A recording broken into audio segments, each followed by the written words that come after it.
Today we're looking at another heavily requested Styropyro video. Specifically, we're going to be looking at crazy keychain laser upgrades from 5 milliwatts to upwards of 3,000 milliwatts on a keychain laser. Man, I used to play with these when I was a kid, and I guarantee you if I had a 3,000 milliwatt one as a kid, I definitely would have hurt myself. For those of you who don't know me, I'm Tyler Folse. I'm a nuclear engineer with a little over 10 years of experience in the commercial nuclear power industry, from engineering to operations to emergency response. I don't claim to know everything there is nuclear, but I can certainly share some knowledge. Let's check it out. This video is sponsored by Surfshark. Hey everybody! Right here I have a classic keychain laser pointer. I'm sure most of you have messed with one of these at some point. I mean, you can buy them pretty much anywhere and they're super cheap online. Now, if you're disappointed that you can't use these things to light stuff on fire, then you're definitely not alone. But luckily the technology exists to change that. In fact, upgrading one of these laser pointers is probably the most requested project on this channel. So without further ado, let's get started. Oh yeah, before I go on, I should warn you that all the crazy stuff you're about to see was done completely for educational purposes. I mean, if you were to try any of this stuff at home, you'd probably die. So yeah, please don't try this at home. Now, I don't know about you guys, but I like it when my lasers are a fire hazard. Now that being said, there are a few circumstances where you're better off using these puny lasers in their unmodified state. For one, presentations. I know it's tempting to flex your biggest laser when giving a presentation, but unless you're on Zoom, it's best to keep your audience's retinas intact.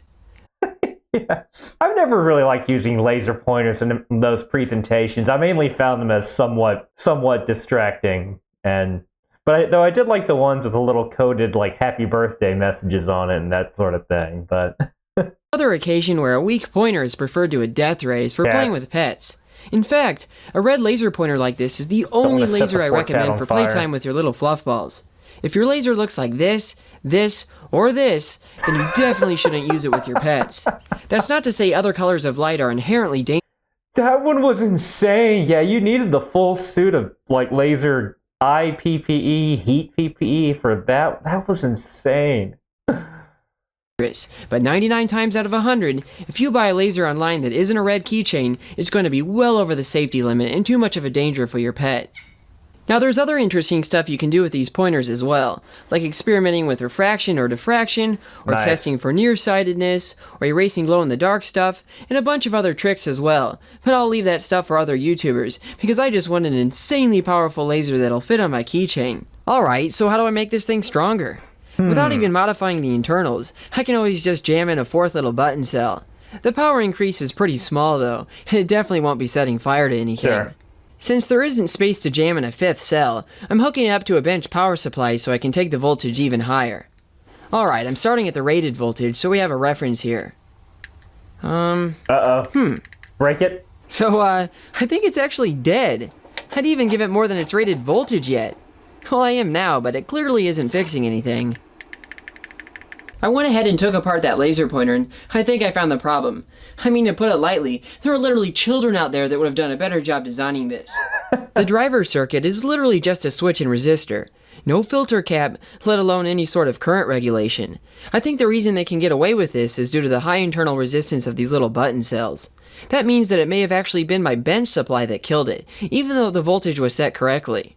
Now notice that the bare laser diode is mounted directly on the circuit board here with very little in terms of heat sinking. A powerful laser diode would fry itself in seconds in a configuration like this, so that only means that this puny laser diode was never capable of much power in the first place. You know, maybe I've been too hard on the simplicity of this thing, because let's be honest, most of what I make is garbage as well. Now that being said, maybe that was intentional so any little thing that can even be a modicum of increased power would be immediately stopped and would just break the thing. Of course, I mean, yeah, that's sloppy on one hand, but on another hand, these are little toys that I remember getting these with a set of Pokemon cards when I was a kid, so you don't want a little kid to be messing with them and then poking people's eyes out from a balcony. This thing needs some serious hardware upgrades, and first of all I'm going to need a stronger laser diode. This is actually the perfect opportunity to justify my hoard of computer trash. I probably already have a suitable diode sitting in the DVD burner of a dead computer. Extracting these diodes can be tricky, but with a careful touch it can be done pretty reliably.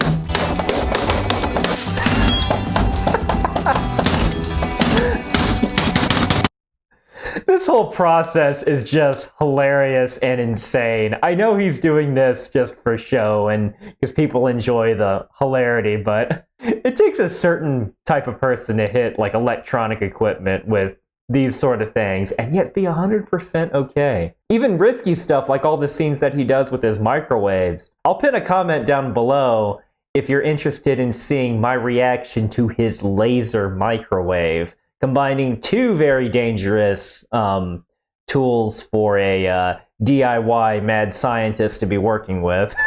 Now, when I say dangerous, I'm saying potentially dangerous. Anything could be dangerous, especially if you don't know what you're doing. Like anything nuclear related can be. But that's why you go through an extensive amount of training and certification process, so you just have the right amount of respect for what you're working with. I think that's part of the reason why so many people are afraid of everything nuclear and everything nuclear related. It's just because they haven't gone through the training and all of the safety precautions, because once you go through that, you realize that it's not dangerous, it just needs to be treated with the appropriate level of respect, just like with lasers or microwaves. There you go, use those.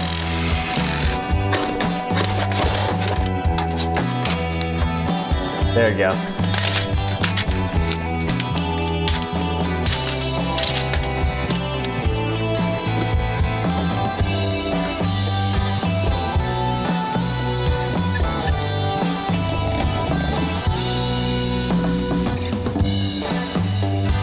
Very precise for this part now. I like them going from doing something crazy like smashing the bejesus out of the casing for that hard drive, for that computer, by him doing this very delicate work with a little, it's just awesome.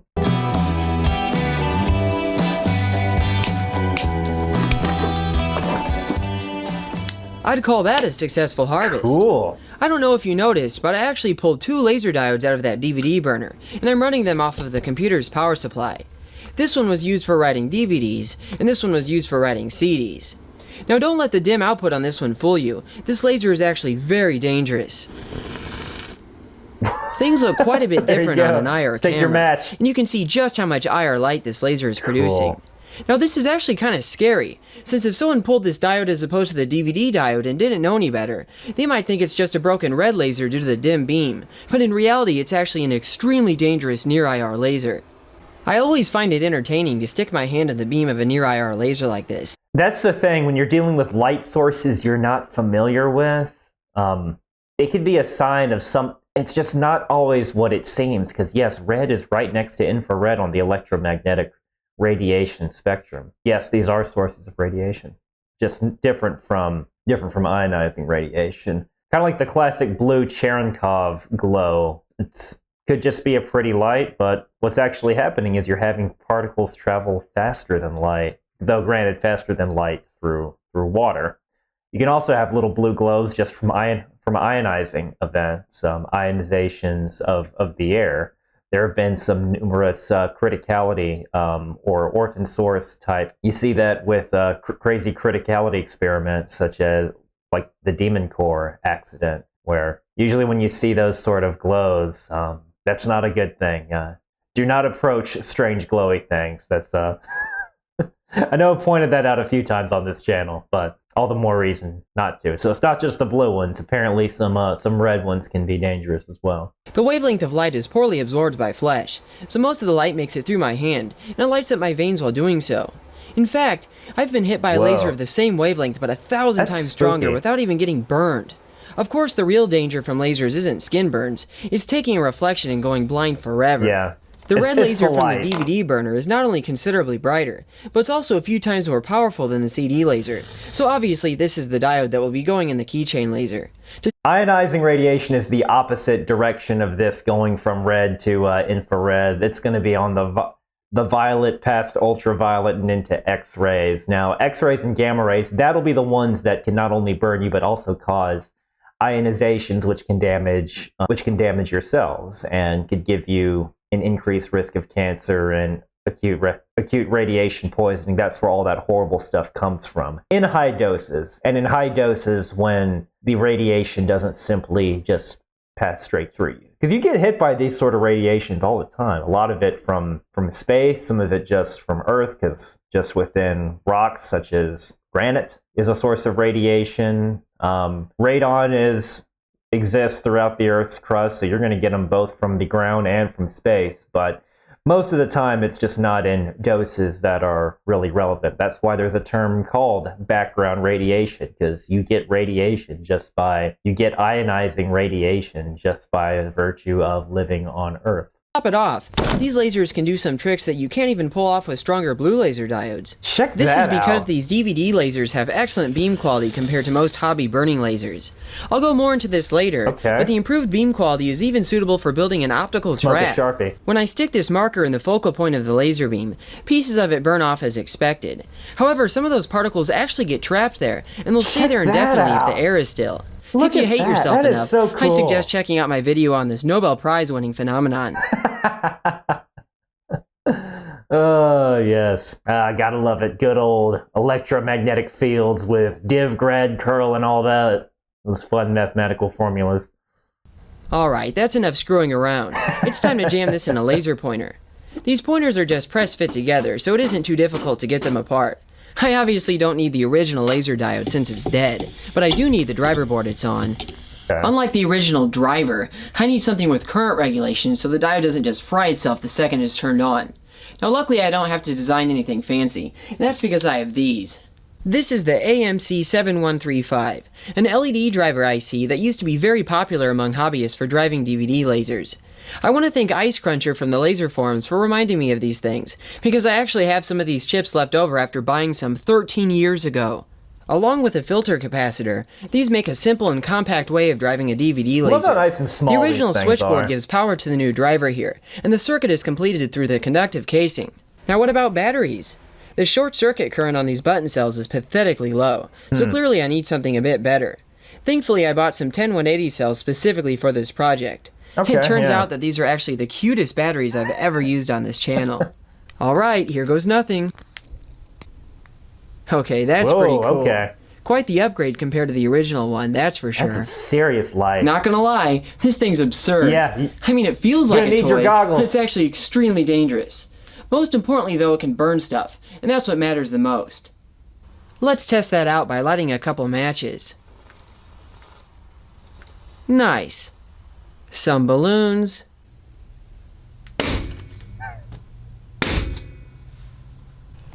I know I'm used to watching some of Styropyro's videos, seeing things that are a lot more powerful, but how small of a device that is. Hey, he could even attach it as a secondary laser to one of his bigger handheld lasers that he uses for personal defense. But man, it's this tiny little toy I remember playing with as a kid, and it's capable of that. Some thin plastic. Huh, it's like a tiny little lightsaber. Here's one that isn't as visually impressive, but it's still very cool. Maybe. When I hit this block of wood with the laser, it makes a little wisp of smoke and even engraves it a little. Now let me put some laser goggles in front of the camera to filter out that red light. See those white flashes there? That's from bits of the material getting white hot. These DVD lasers are single spatial mode, which means the output can be focused down to an extremely tiny point. This high beam quality is necessary for reading or writing the minuscule grooves of optical discs. This also means that the power densities attainable are off the charts. I did some rough calculations to give you an idea on how crazy these numbers can get. A fraction of a watt doesn't seem like much, but when that's focused onto a spot 1/100th of the width of a human hair, that gives an optical power density that's 10,000 times higher than the sun's surface. Yeah, what is... because you're dividing by... your units are going to be like watts per square meter, and the amount of square meters is so tiny on something like that. You get really big numbers. In some of my other laser reaction videos, I talk about how the wattage can get to be ridiculous, and just because it's all about an energy density and per unit area phenomena. That is one thing that kind of does have in common with nuclear physics, is just ultra high energy density because you're dealing with something small and compact but releasing an incredible amount of energy. And when you combine the two, you get something that can cause nuclear fusion. Bunch of lasers, massive lasers on the order of megawatts of lasers. And this is concentrated lasering like what you see here, not your pulse laser where it's lasting for billionths of a second, but all focused to a point to achieve ignition to give you the heat, the pressure, and the confinement time needed to cause nuclear fusion. These things are just so cool, just like nuclear power. Using this value, you can calculate the upper limit of temperature for an object being heated by the laser. A tiny black particle in an environment where the only loss of heat is via radiation would heat to nearly 60,000 degrees by the laser. If you look at volume power densities, you're dealing with values that are several orders of magnitude higher than what you'd find inside a nuclear reactor. Yep, because you're dealing with something tiny. The nuclear reactor is huge, though.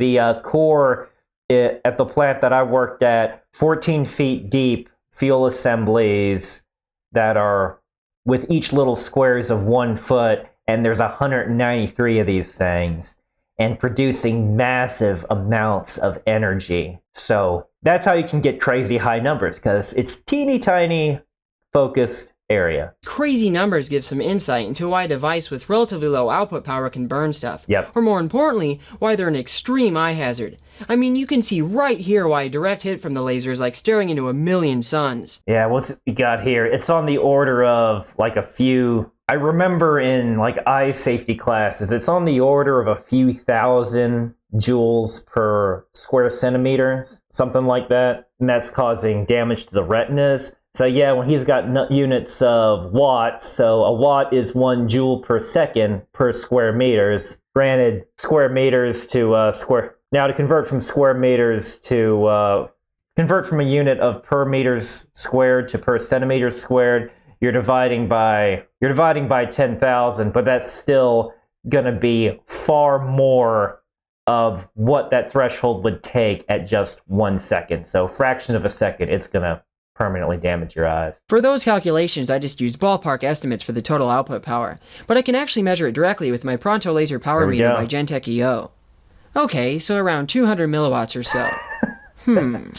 I mean, it is 40 times stronger than what can legally be sold as a laser pointer, but it also doesn't quite make it into the most dangerous smaller than your finger, of all, which is class 4.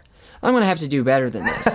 I need at least 500... I like that he's just not impressed by this crazy, by upgrading this toy by a factor of 40 milliwatts to achieve that class 4 rating, but unfortunately I won't be able to do that with this laser, so I'm gonna need an even stronger laser diode. Now I still want to use red diodes for a few reasons. For one, red lasers don't get much love from the hobbyists anymore, and that's because huge blue lasers are easily attainable. But also, I'm lazy, and the lower forward voltage is easier to deal with. Choosing the right laser diode gets tricky when you're dealing with red, and there aren't many options to pick from. Using the traditional strategy of buying sketchy laser parts on eBay, you might be tempted to buy the most powerful diode you can find. It turns out that if you go this route, you'll be buying what's perhaps the most cursed laser diode on the market. Whoa! Yup. That thing makes 3 separate laser beams. Laser. Sure, it makes a ton of red light, but combining those beams into one would be incredibly difficult, especially in a tiny laser pointer. This must have been intended for use as just a compact red light source, because I don't know of anything that could make use of a beam like that. Lowering your... You know it's something when Styropyro mentions that not sure it can make use of that, because he finds use for all kinds of crazy stuff, including old Soviet military technology. Expectations a bit will lead you to this laser diode or one very similar. It's not 2.5 watts like the Tri-Beam monster, but it does still cross the class 4 threshold. That being said, this thing still produces an absolutely garbage beam. I mean, it's basically a line in the far field, and that's because one axis of the beam diverges much faster than the other. Hobbyists do make use of trash beams like this by using various methods of beam correction, but I don't exactly have the space inside a keychain laser to jam in a cylindrical lens telescope. Yeah. Now I did come across a listing for some powerful red diodes that claim to have fast axis correction. Is there a manufacturer listed? No. Is the datasheet made up? Probably. So it must be a scam, right? Nope. These are actually as impressive as they are sketchy. What's special about this diode is that a tiny fiber lens is placed immediately in front of the emitter, and it only changes the exit angle of one axis of the beam. In this case, the fast axis collimator makes it so the divergence on each axis is roughly the same, which gives a square beam when collimated in the far field. This is much more acceptable than dealing with a line, and to top it off, this laser diode is rated for over a watt. Now it's time to jam this scary piece of technology inside a laser pointer. As usual for a build like this, I never plan anything out, and just start adding and moving parts around until things fit and work. For a driver, I just wired a few of these AMC 7135 chips in parallel, and threw in a filter cap for good measure. The high current draw means that the original switch probably wouldn't hold up here, so I wired it so that it just signals to a MOSFET to handle the power switching. Now I know what you're thinking. All that stuff jammed in such a tiny housing has got to be a thermal nightmare, right? Yes. Yeah. Jamming everything together wasn't easy, but I did it, and now it's time to power it up. That's one of the reasons, that's the whole principle why a lot of heat exchangers and nuclear power plants kind of involve the movement of water or steam or whatever working fluid that's being used through a tortuous path, so it makes all those contacts with all those individual bits of surface area. But you have quite a bit of real estate at a nuclear plant. Here, you don't got that, so yes. That's a challenge with anything miniaturized is the thermal performance. Hopefully my cute batteries will hold up to the extra power demand. Alright, here goes nothing. Oh my gosh, that thing should not exist. Just to give you an idea on how dumb this thing is, if you were to come across a laser of similar power in a lab, it would have to be bolted to a table in a locked room with all the windows blacked out. And any individual to even set foot in that room would require at least some level of laser training, familiarization to even set foot in there, and not let alone the people operating the laser that have to take some course on laser operations, have to be supervised by an instructor after completing a practical exam. Anybody who wanted to use it would have to go through laser safety training. Now, just because it's dumb doesn't mean it isn't awesome. In fact, one of the biggest improvements of this build over the DVD laser is in the brightness increase. The wavelength is about 20 nanometers shorter on this one, which makes it massively brighter, and also slightly more orange. Watt for watt, the color itself is actually 3 times brighter than from the DVD laser, and that's without even considering the extra power. Of course, the biggest improvement of all is in its burning capabilities. The new laser can burn things much faster than the DVD laser, and it can punch through thicker materials as well. However, the beam quality is quite a bit worse, and ironically this means the max attainable power density is also lower. Even so, the power increase is high enough to overcome the wider beam when it comes to most burning tricks. And that just shows a bit of a numbers fallacy with power density by itself being your one metric in determining how powerful something is. No, it's just power to a point. The more burning destructive laser has a less power density, as he just showed. An even cooler trick for this laser is using it with glow-in-the-dark surfaces. I've demonstrated on my channel before what a violet or UV laser looks like when used on a surface like this. However, when you try this with red light, the photon energy is just too low to excite the material. That being said, if I first excite the surface with something like a camera flash, and then hit it with a red laser, the red light actually erases the glow. It's as if it's some quantum mechanical eraser. I can think of 2 separate mechanisms for why this happens. Quantum mechanical Heating eraser. by the laser does play a role here, and even rubbing the surface with my finger heats it enough via friction to cause a streak of brighter glow. This area would eventually become slightly dimmer than the surroundings due to faster loss of stored energy. Now, the main reason goes into the quantum mechanics of how these phosphorescent materials work in the first place. In the related phenomenon, fluorescence, a material absorbs light of higher energy and releases light of lower energy soon after. Phosphorescence is like this, except there's a much longer period of time between absorption and emission of light.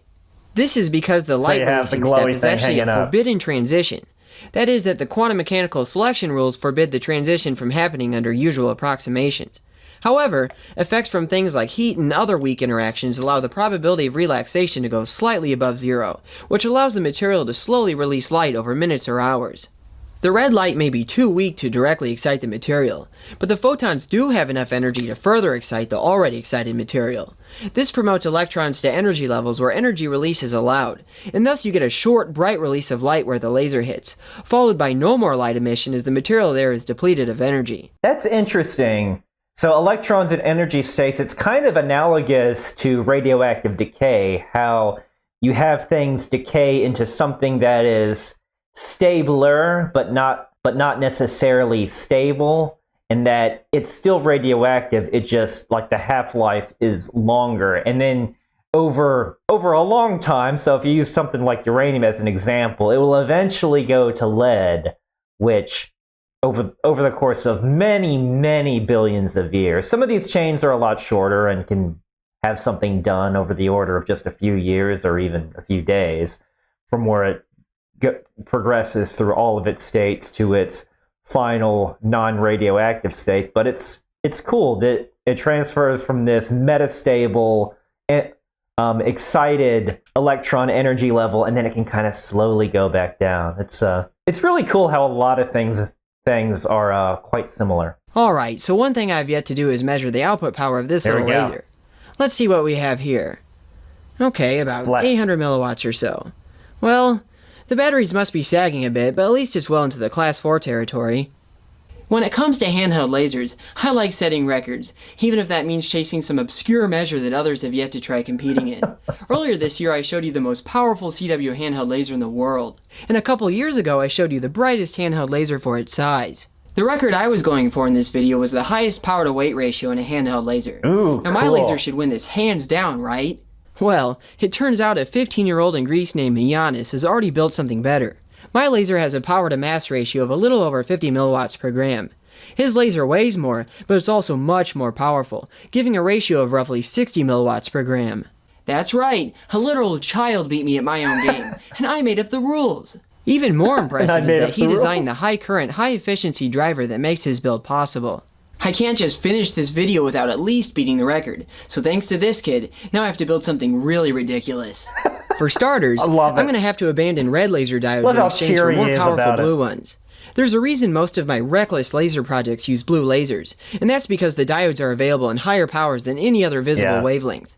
I need roughly a watt to break the record. Just higher energy level. And this is a walk in the park for most of the blue laser diodes I have on hand. This does bring up another issue though. These diodes have a higher forward voltage than the red laser I was using, which means the voltage of these batteries is too low without some sort of boost circuit. Thankfully, I already have the perfect driver on hand. This tiny boost driver was designed by the rogue engineer from Belarus who goes by Spirit. It's funny, because the only reason he designed this impressive little circuit was just to prove a point. The boosting ability along with a wide input range means I can push my poor little batteries to their absolute limits, and the enable feature means I don't have to jam in a separate MOSFET to prevent eating the little switch.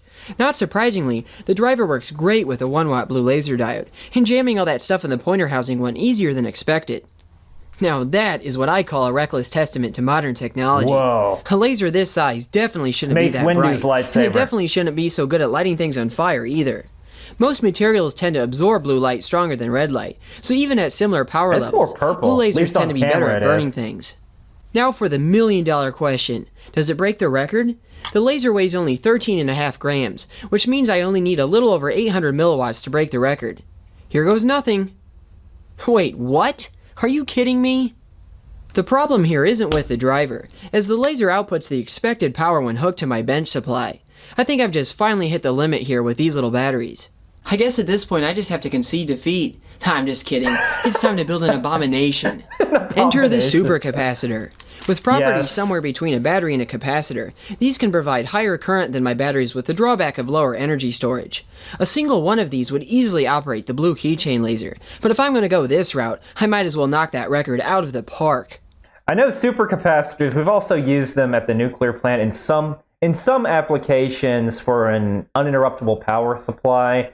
Their response is even faster than that of a regular battery-driven UPS. And not only do they have a faster response time, they have a much longer lifespan. The power density is way, way higher, like hundreds of times higher. So you don't need as big of a unit. Only thing is, they're a fair bit more expensive. So they're kind of have, at least in UPSs, you're not going to see them in like the massive amounts of instrumentation backup power that you would for having batteries. Like at a nuclear plant, we had the entire room is a battery. A battery with a lot of cells in it, but just a battery. I'll be using these super caps to drive an extremely powerful laser diode that's capable of several watts. What's so cursed about my plan here is that I won't be using a driver. I'm hoping I can rely on the super cap's ESR to prevent frying the laser. Of course, this requires ESR is equivalent series resistance, or basically the internal resistance of a capacitor. Ideally, you wouldn't have any, but everything in real life is going to have some level of resistance as opposed to just your theoretical electrical engineering class. Basically, it's a way of measuring the loss of useful energy within a capacitor, and that energy is just dissipated due to heat. trial and error, because I'm not even going to bother with calculations. I stuck a couple supercaps in series and then discharged them through a resistor of progressively lower values to watch the peak current. Eventually, I was able to remove the resistor entirely and run the laser diode directly off the supercaps. It's funny, because this method brings us full circle to the original driver of these puny keychain lasers. In both cases, they're relying on what amounts to some inexact resistance to prevent the laser from being destroyed. The main difference is that this laser should be almost 1,000 times stronger. Jamming all that stuff in the pointer was incredibly sketchy, Look at that. especially since those supercaps are live.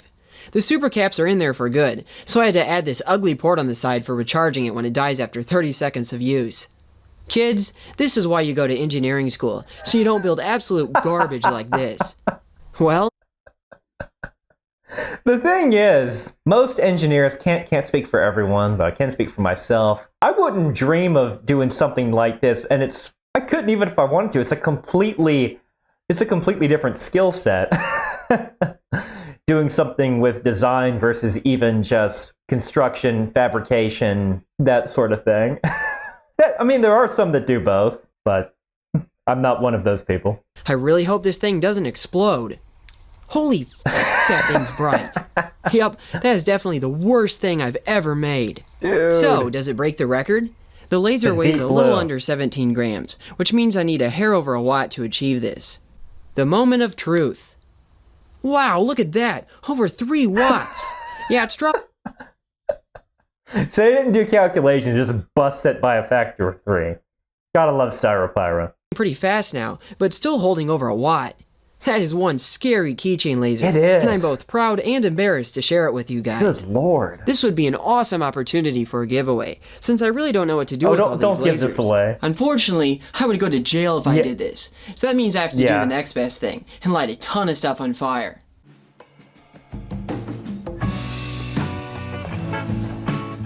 Ah, I love that.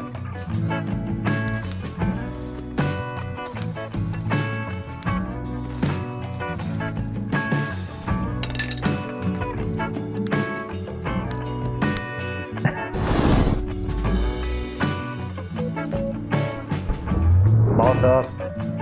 Oh no, he just put the in there.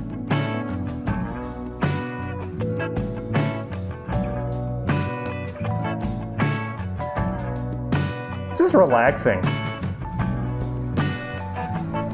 It's my ASMR trigger. Look at that.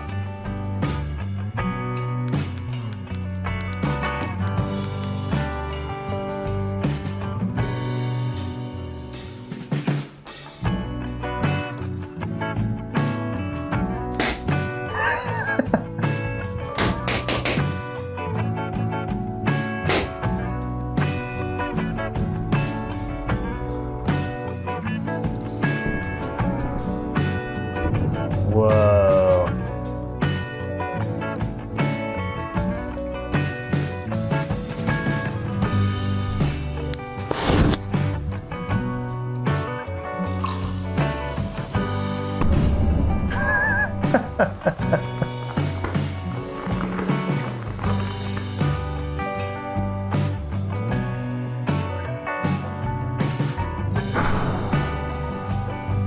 Pocket fireworks.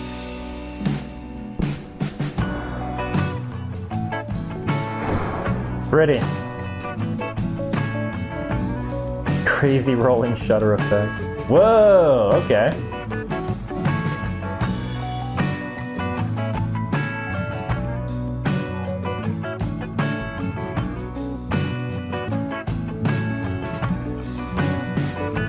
Now it's red.